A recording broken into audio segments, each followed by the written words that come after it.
As a child, I was raised in a small, tight-knit town. I hated it. Everyone knew you, and there was no such thing as a secret. If you tell one person, you will hear it from someone else in 2 days tops. I had a group of 4 or 5 friends max that I might share things with that I could actually trust. Hell, some things I couldn't even tell my little sister without getting something on her. Otherwise, we'd just use it as leverage on each other. That's what makes this situation even crazier to me.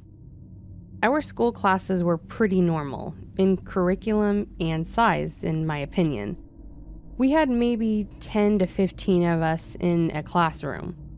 No one outside of our town was interested in going to our school, and as soon as they were given the opportunity, kids in high school that had cars would get to choose to go to school outside of our district to get out of here, or people would move out before then. I was not so lucky. My family was far from wealthy, so we stayed in our town till I was old enough to move out. Anyways, back to the classes. Obviously, being a teenager, relationships are bound to happen. There weren't many to choose from, and some may have even been a year younger or older than you. I dated a few different girls, but there was one I was with for about 2 years. For privacy reasons, I'll call her Macy. From the outside, Macy was a fun girl to be around. She was tall, about shoulder-length dark hair and dark brown eyes with freckles. She could talk to anyone. She was definitely outgoing, and I never really saw a mean side to her. I think she would strive to be everyone's friend. She was just part of our group of friends for the longest time. She wore makeup and dressed more feminine, but also loved going down by the river with me and a few of our friends to catch things, destroy things, and maybe even enjoy some drinking. It was over the summer that I really got to know her more. I knew her dad was a drunk and her mom worked a lot, so she didn't see them much. She came over to our house a lot for dinner and sometimes even slept in our living room. There was one time that she had gotten into an argument with her father. He had grabbed her and started choking her when her mother finally convinced him to let her go. However, her mother told her it was best for her to leave for a while. She came over in tears and I helped calm her down, and I think that really solidified our relationship in a weird way. I was angry. My parents weren't perfect, but they never hurt us kids. How could a parent do that to their own child? It was worse when the cops showed up and did absolutely nothing. They showed up to their house, took him in. He said he was sorry and was able to come home after sobering up. Like that changed anything, though. She practically lived with us at times. She slept on the couch. Sometimes she'd fall asleep in my room and I'd sleep in the living room. We acted like a normal couple for the most part, hanging out with friends together, always walking to class together, things like that. But after a while, I started seeing a different side of her. I noticed some of the smallest things would set her off. If a friend teased her about something, like throwing a ball weird, and I didn't immediately defend her, she would be pissed. It started as her just ignoring me for the rest of the night. Then she would complain to me in private about how she was embarrassed. But then it started to become more public. She would call me out in front of our friends and even my parents and then storm off. This was my first real relationship, so I didn't really know how to react to it. I'd go through the motions, apologize and make up, and we'd be fine. However, it always seemed to get worse. The more serious fights would happen when it was just us. She'd kick things, punch things, scream if she could, and sometimes would even hit me. It was usually just punching me in the chest or smacking me in the face, but it was still unusual. I thought surely it had to do with her father being the person he was. Maybe this is what she did because she was used to it. So I would do what I could to calm her down, but it stopped working after a while. I would have to lock her out of my room, or I would leave until she calmed down. But, of course, that's when the accusations would fly. She would start getting loud and push me while at school, and it was embarrassing for me at that point, so I would just walk away. For some reason, when I did this, she thought I was trying to hide from my other girlfriend. She started accusing me of cheating on her, and she'd always show up at the door of my classroom and wait to see if I walked out with another girl. We had a group project in one of my classes, and I was paired with my friend Jeff and some girl that I didn't know too well. When I was leaving the room, she punched me in the face and started saying she finally caught me. I remember the girl just looking horrified as she tried leaving without Macy noticing her.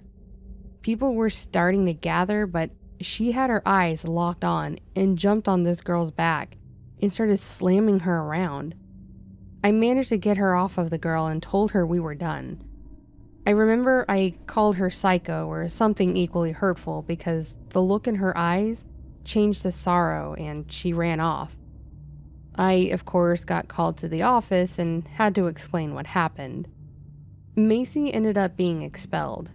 I told them it was my fault, hoping the other girl wouldn't get into any trouble, and I ended up being suspended for the quarter. I finished my suspension, as awkward as it was, and returned to school to be the center of discussion for everyone. I didn't get to hear much on what happened to Macy, except for what my friends knew, which wasn't much. I heard her parents were forced to put her in therapy and possibly some kind of school for troubled teens, but I never saw her again. That happened about 18 years ago. Right after high school, I left that town. I wanted to go somewhere that was a lot more alive and meet people I hadn't known my whole life. My sister and I even inspired our parents to get out of there a few years ago. However, they still surprise me with the amount of information, news, and gossip they tell me about people that live there. That's where it gets crazy. Around the time of our 10-year high school reunion, people started contacting me about getting together. I thought, why the hell not, and decided to start making plans to visit.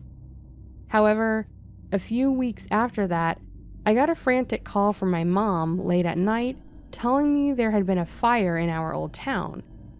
She told me it was Macy's house, and the terrifying part, her parents died in that fire. My father was good friends with one of the cops there, and he had told him that Macy was still living there on and off, but she was working the night it happened, and they had to go pick her up. After the investigation, they had determined that her dad had passed out with a cigarette. He was blitzed, of course, and her mom had actually taken sleeping pills. It was just a bad situation, and I felt sorry for her. I almost wanted to reach out to her, maybe to at least give my condolences, but something told me not to. My mother went to the services, and she said Macy was just a shell.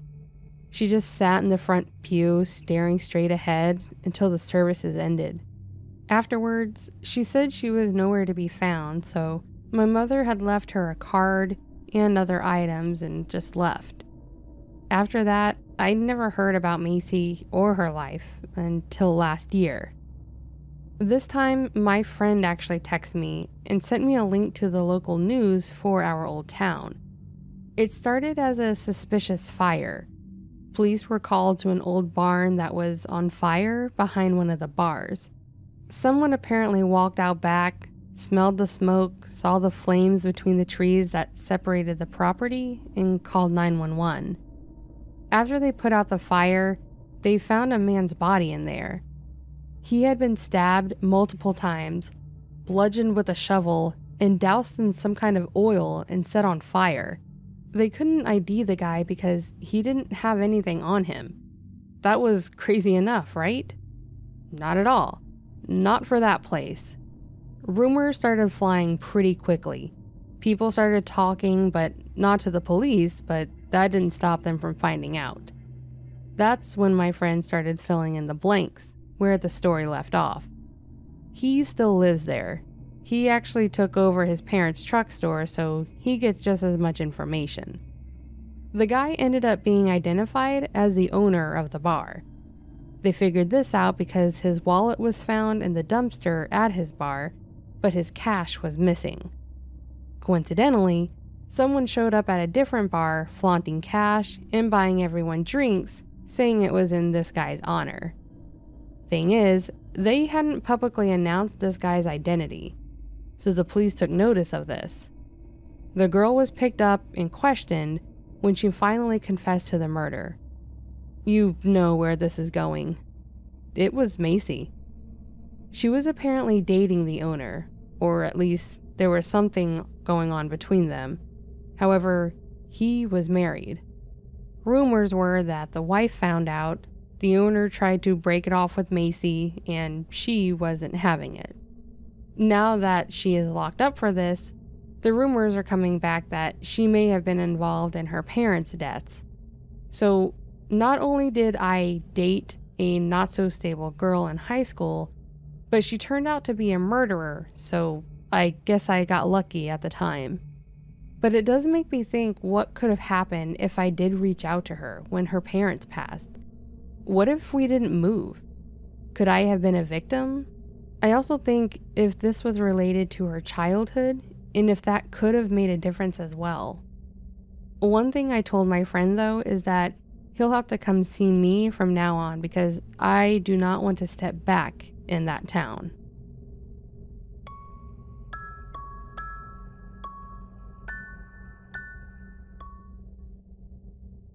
I used to live in a small town in the Midwest that wasn't exactly the nicest place in the world.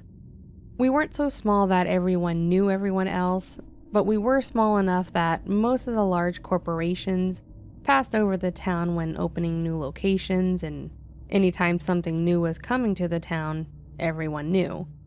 It's hard to explain really, but I think it's best to look at it as we were a small, unincorporated suburb outside of a large city.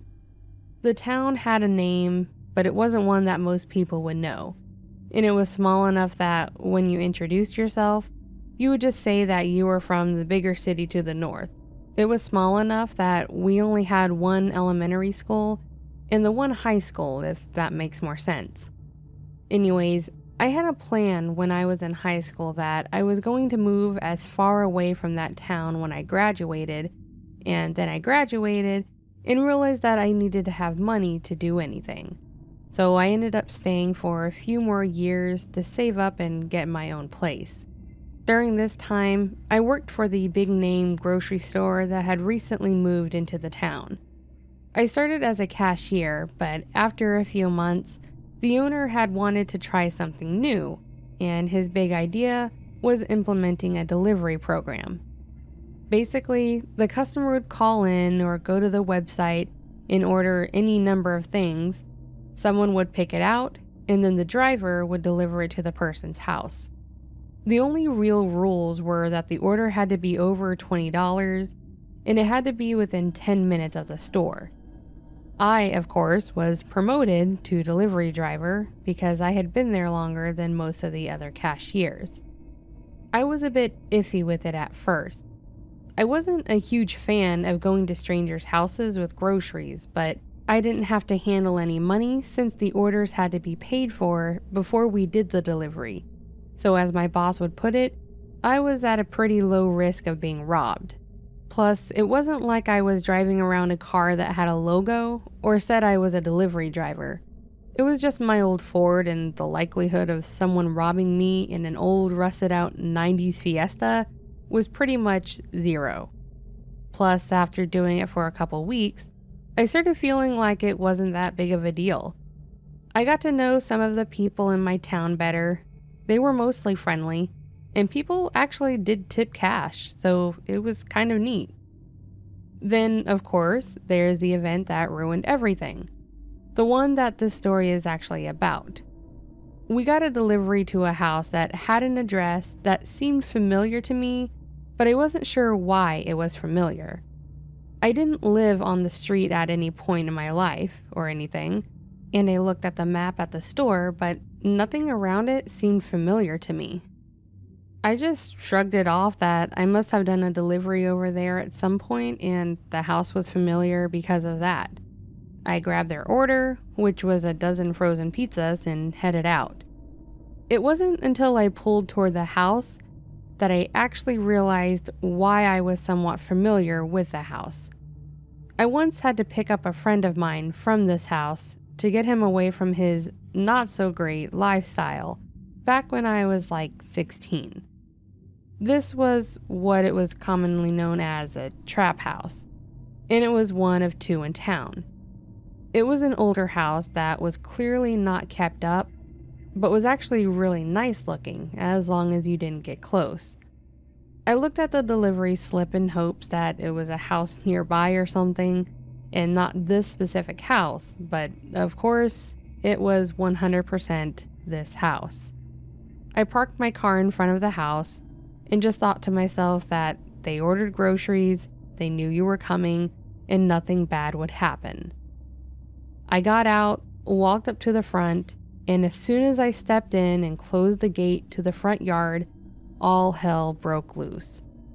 Apparently, one of the inhabitants heard me walking up the sidewalk because she threw open the front door and immediately started screaming at me, asking who the hell I was, what I was doing in their yard, and most importantly, screaming that if I moved, she was going to put a slug in my head.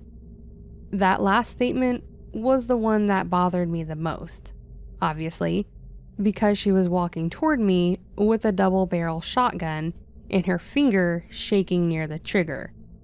I tried to tell her that I was with the grocery store and that I was delivering food, and this was apparently not okay with her. She actually pushed me to the ground and put the barrel of the gun to my head and started yelling about how I was obviously a cop and that I needed to say my last goodbyes to Jesus because she was going to end me. I remember just begging and saying that I wasn't a cop. I tried to push the groceries towards her and tell her that I was a delivery driver, but the words were not coming out. I seriously thought I was about to die because this woman was clearly not thinking straight, and I had apparently walked up at the wrong time. Then, my savior, a guy named Ken, walked out the door and in the most chilled and non-bothered voice said, "Ayo, Mary, you need to chill. He's not a cop. He's here to bring me my pizzas." When I say unbothered, I mean completely calm and damn near like a surfer. The woman with the gun, I'm assuming her name was Mary, completely changed faces and reached down to help me up and said she was sorry before seriously laughing at the whole thing. She thought it was the funniest thing to happen to her all week. She was cracking up and just saying that she almost killed a kid over nothing. I just nodded and said it was okay and tried to chuckle with her. Then Ken walked over to us and looked through the bags to make sure all his pizzas were there. Again, like nothing had just happened.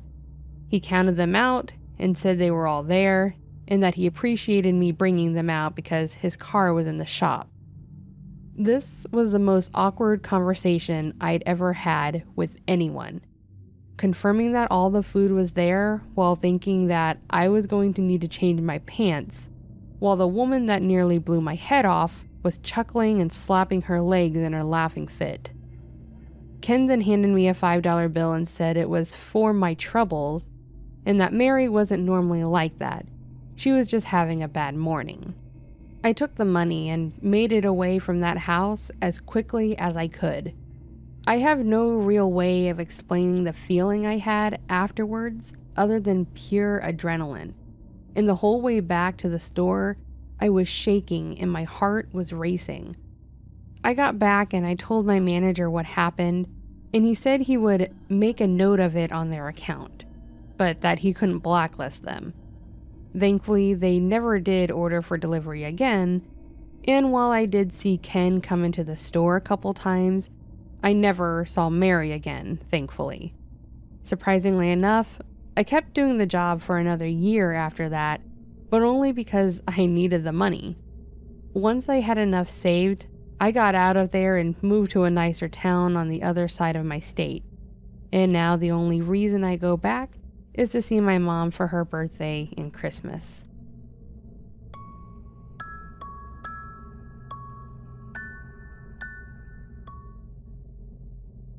The town I grew up in is considered to be a fairly small town overall.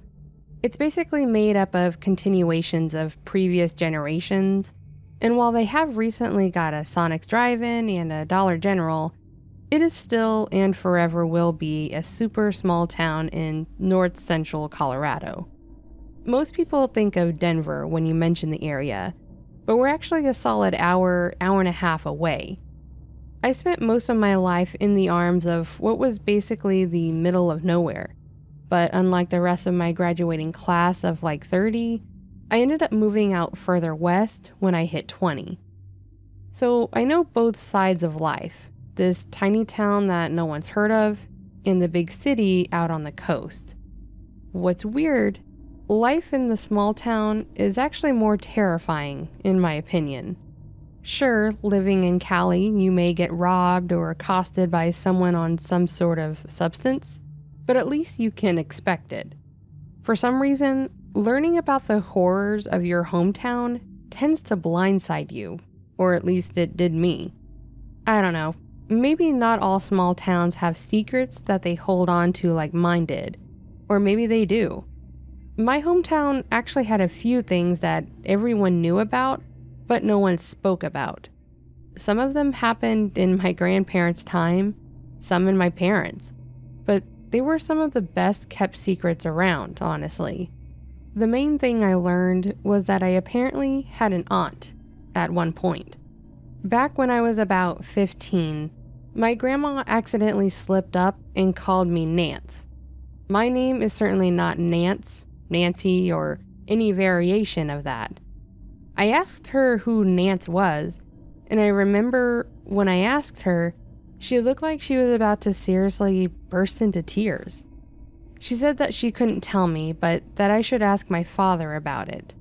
I honestly had no idea who they were, nor did I expect what my dad told me. Apparently, Nancy, lovingly referred to as Nance by my grandma, was my aunt, my father's older sister. This took me by surprise, as I never knew I had a paternal aunt. I thought my father was an only child, mostly because I had never seen a photo of this woman, never heard her name mentioned, and I had never spoken to her. Obviously, I was curious about who she was, where she was, and why she hadn't been around. And I wish I had quelled that curiosity, because it was pretty horrible. I was informed that back when my father was 12 and my Aunt Nancy was 14, she had apparently gone missing.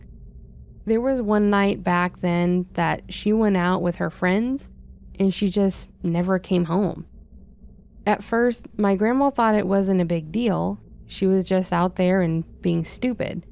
But then, by morning, it was apparent to her that something had gone wrong. He told me that my aunt was a straight A student and would have likely graduated valedictorian, but that night she seemingly vanished. This was obviously creepy to me. I had never expected to have an aunt that was a missing person. Then he told me that she wasn't a missing person. She was murdered. He went on to tell me that when she went missing, the whole town went into what was essentially a small town lockdown. They put a curfew into effect, and every adult was on the lookout for Nancy. They seriously combed every inch of the city and spoke to everyone they could to see if anyone had known of her whereabouts. They had spoken to the friends that my aunt had gone out with, and they all told the same story. They were out basically loitering wherever, and a police officer pulled up with his lights on. They said that the officer rolled down the window and called out to Nancy, and she ran over to speak to the officer. Apparently, she then turned around, yelled that she needed to go, then got in the car, and that was it. The biggest issue with this is that not a single one of her friends had seen his face. None of them could describe him at all. and there were no details on the car that made it stand out, and none of them had gotten a plate. A year after she had disappeared, everyone had pretty much given up on ever finding her alive, when someone actually ended up finding what looked like a shallow grave in a creek bed that had receded. The police came out and dug it up, and as you can probably guess, they found the body of my aunt. Based on how she was buried, they assumed that she was essayed and the cause of death was strangulation. At this point, the only thing anyone knew was that the last person to see her alive was a police officer, but there was literally no information on who it was. Then he explained that not long after they found her body, 2 police officers resigned from the force. One of them had a daughter of his own and was married, and the other was just the opposite, single and no kids. The one with the family left town. No one has any idea where he went. The other officer actually became the physical education teacher at the high school I graduated from, and was also the football coach. I saw this man almost every day for 4 years, and every single day after this, I had to think that he may have seriously assaulted and murdered my aunt. The worst part, there's no way that we'll ever know what actually happened to her, mostly because of how much damage had been done to her body over the year. There was no physical evidence, no DNA that they could find, no prints or anything like that, just a dead girl and silent suspicions. Apparently, the entire town, for lack of a better word, knew that these 2 were involved. The timing was too suspicious, and it was apparently believed that their higher-ups may have been aware of the situation. But like I said, nothing ever happened to them. One is gone, and the other still teaches high school gym class. Honestly, it was just one more reason to get the hell out of there when I got the chance to do so.